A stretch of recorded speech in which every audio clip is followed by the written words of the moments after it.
Hi everyone, welcome back to my channel.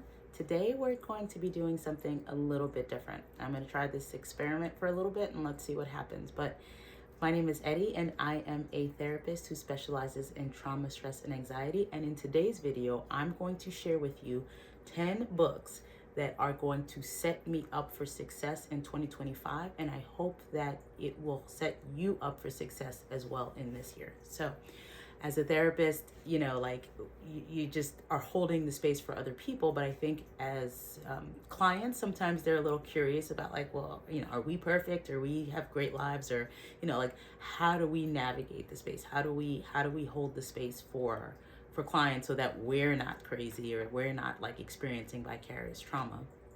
And for the most part, I've been doing this for 20 years, and so I think I'm pretty good at compartmentalizing and separating and not necessarily going towards burnout. But I want to focus this year more on really intentional actions and behaviors and goals. And so for me, I am the type of person that I used to just be sort of like, I am woo woo, but I was never the type of person that wrote goals down and I had measurable outcomes and all of these things. And as I have gotten older, I just recently turned 47. I think maybe it's finally hitting me on the head that maybe I should write some goals down or have some things that I want to do. And I've just been reading a lot of books last year. And I feel like having read a book a month has led to this culmination, or to these insights or these epiphanies that I hope is helpful for you. And I would love feedback, on maybe some books that I should be reading to achieve some of my goals. So I will go down the list, but I will say to you that my goals have actually the recognition of creating a life that I love was rooted in this one book, which is The One Thing by Gary Keller. And when I read it, I think something just registered for me that just said, okay, I kind of have to be much more intentional about what I want to do, because as a therapist, you want to save the world, but you're sort of how do you actually go about doing that, right? And if you don't really document it, it makes it harder to achieve. And so I think I'm a good therapist, but could I be doing more? I would love to do more, but I don't really have a plan. And I can't have a plan unless I know where I want to go or have this desire, right? As a therapist, we want to change the world. But how do you actually go about doing that? Especially when you're in the day-to-day grind as a trauma therapist, where you're holding the space for other people's trauma. So Gary Keller talks about doing this activity, which is called the Someday Activity. And it's a great book and I highly recommend it. But his focus is to try to get you to think about doing one thing. Pay attention, focus on one thing. And if you can focus on one thing, you have the capacity to make strides in greater capacities, because you're not being pulled in a million different directions. And if you're a mom like me, and a wife, and a homemaker, and a therapist, and a business owner, you're just getting pulled in a million different directions. Hence, just overwhelm and what have you. But if you can get yourself to just kind of focus on one thing and just really hone in that one thing, either these other things will become irrelevant, or you will get so good at your one thing that you will be able to do these other things much more easily or much more quickly. So he has this exercise that's called my Someday Activity. And if you struggle to identify what is your annual goal, then you shoot for the moon and you go big, and then you dial it down. So I'm going to share with you my someday goal. So I wrote it down. You do your someday goal, and then you do your 5-year goal, and your 3-year goal, and your 1-year goal. So for me, and it was you just drew a stream of consciousness, right? You just brain dump. But what came to me very quickly and very easily was my someday goal is I run an organization that teaches a proven system of the Millionaire Moms Club.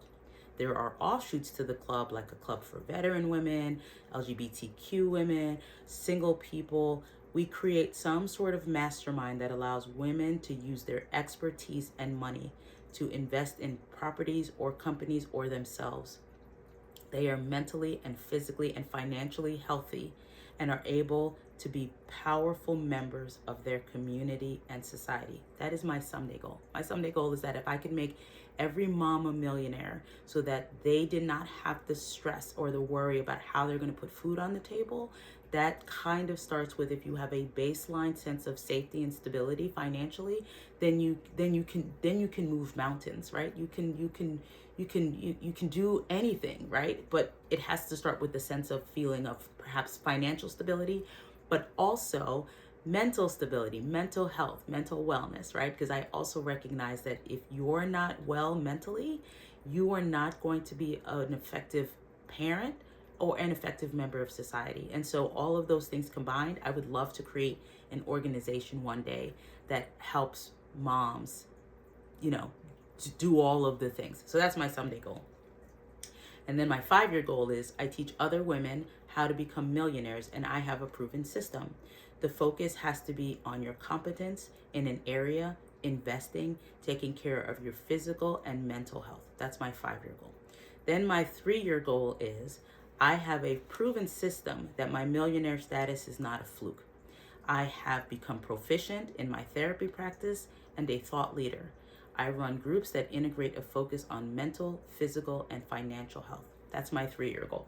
And then I break it down into my 1-year goal. Well, my 1-year goal is I become a millionaire. I have achieved my goal weight, and my mindset work has allowed me to work with premium level clients and run groups to help other women succeed. So that's my 1-year goal, right? Now, I am nowhere near this. I'm not nowhere near being a millionaire. I guess I am closer to my goal weight, so that's fine. But I'm actively working on my mindset for myself, and I'm actively working on my mindset in a way that attracts high-level premium clients that can either fund my organization, that will just allow me to put money in the bank, that will fund my someday goal, right? And so the thought is like, well, how can I teach other moms how to become millionaires if I myself am not a millionaire? So shouldn't my goal for this year to focus on how to become a millionaire? Now, guess what? I live in the space of, I don't know how I'm going to do it, and I don't even know that it's going to happen, but that's the goal. Like, I'd like to get there. And so it becomes about saying, how do I create opportunities for myself so that I can do these things? And then if I can do it, can I repeat it and repeat it and repeat it? And then also inspire other moms, other therapists, other whatever to do the thing. I don't know how. I'm woo-woo. I believe that the universe will provide me opportunities. But guess what? Even if I'm not a millionaire, even if I get to like 250,000, even if I get to 500,000, even if I make double what my income was last year, like, well, don't I have like a baseline, a foundation with which to say, I did these things and these things worked, and like maybe they'll work for you, and who knows where that will lead. But it has to start somewhere. And if my ultimate goal is to help other moms become multimillionaires, it has to start with me, ground level 0, N of 1, right? And then hopefully I can mentor other women, other moms to say, this is what I tried, and hopefully this will work for you. And, hopefully we can focus on that. Part of me getting to my goal weight is I'm tired of feeling like I'm like thinking about my weight, like, ooh, do I look good on camera? Or, ooh, this, whatever, this doesn't fit, and oh, I feel uncomfortable, I don't like myself in pictures. I think to myself, if I could eliminate that chatter from the rotation of thoughts that I have, like, how much more brain power would I have to do other things, right? So for me, part of getting to my goal weight obviously is to be healthy. I have had family health stuff over the last couple of years, so that is actually my primary focus, is that I want to be healthy for my family, for my kids, but also I just want to stop worrying about like what the number on the scale. I want to stop thinking about like, does this outfit fit? I don't want to care about that stuff anymore. I'm over it. I'm done, right? So part of my goal for this year is to get to my goal weight so that I can really then focus on this idea of helping other moms, get to their financial, mental, emotional, physical health. So that is my goal. So in order to do that, if my goal for the next year is to become a millionaire and achieve my goal weight and all the thing, so here is the 3 areas that I am choosing to focus on. So I'm focusing on a health regimen that is sustainable, like no fad diets, no whatever. Everything has to be something that is lifelong and sustainable. And those are the things. If it's a fad diet, if it's a get rich quick scheme, I want no part of it. So the three areas, the three things that I'm going to worry about is this: coming up with a sustainable system of being healthy and losing weight, or just getting to my goal weight. The other is a sustainable way to, make money.